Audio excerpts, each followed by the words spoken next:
Yeah, so 14 weeks ago, I've been in the world of gentle parenting for at least a little over a year now, right? And it went through the process of, I had all of this information, and I think being in the program really solidified what it was that I needed to, first and foremost, heal within myself to be able to show up and support my children. Because I could know that yelling wasn't going to get the results, the reactivity wasn't going to bring me any closer to my children. And I knew that, but I didn't necessarily, it wasn't as effective because I didn't have a set process guiding me. It was almost like I understood, but there was this big part missing, and I found it in the program.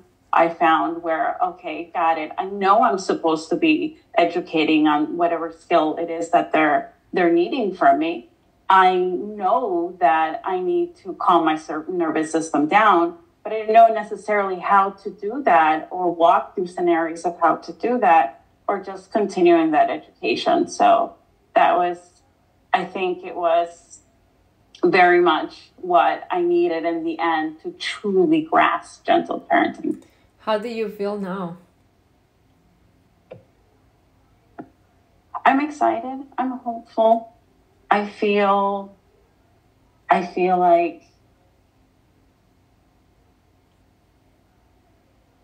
I truly finally feel like the parent that I always saw myself and hoped to be, especially for my neurodivergent son. And going through all of, the years of aggressive meltdowns and trying to become these experts on his needs and his support needs, and going from fueling the fire before to, honestly, weeks go by and we don't see those meltdowns anymore. It's been pretty incredible. Wow. He's also a changed boy as a result of being changed parents. That is, I get goosebumps. So I'm very curious about your wife, because she's not into this world of gentle parenting. What was her process as you were going through your process?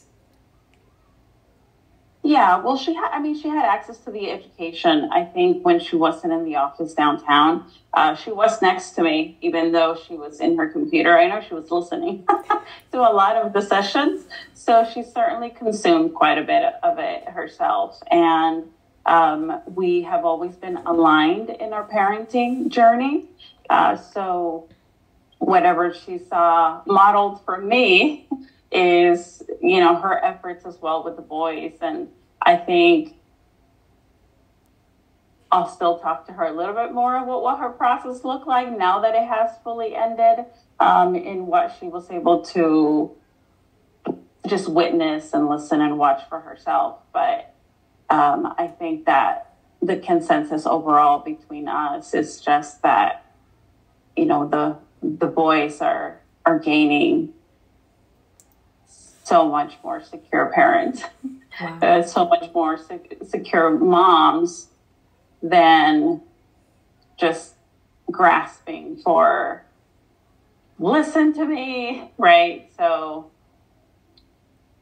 I think it's been positive as well on her end. What's the difference for you between watching a TikTok, reading a book, and doing parenting coaching? Yeah, well, especially because I've been in the gentle parenting world for quite a bit of time, even a little longer than the year that I mentioned in regards to consuming social media content. And I'm pretty sure at some point in the last 4 years, I may have even purchased a course. But I think it's imperative to try to really understand of like this roadmap, because short snippets of advice are helpful and you sure want to implement them. But what good is a piece of advice to implement when your nervous system is a wreck, when it's coming from a place of anxiety, when it's rooted in doubt, when it's just not the whole picture. So in going through the program, in not just understanding step by step of what it means to be educated and what it means to guide our children and how to do it, it's truly, I mean, I don't even think there's much of a comparison. It's helpful, but you start, I mean, it's like trying to get counseling or therapy through social media. I mean, again, tips will help you, but without the professional guidance to do the work, because you have to do the work. You have to put in the work in order to get to your end result.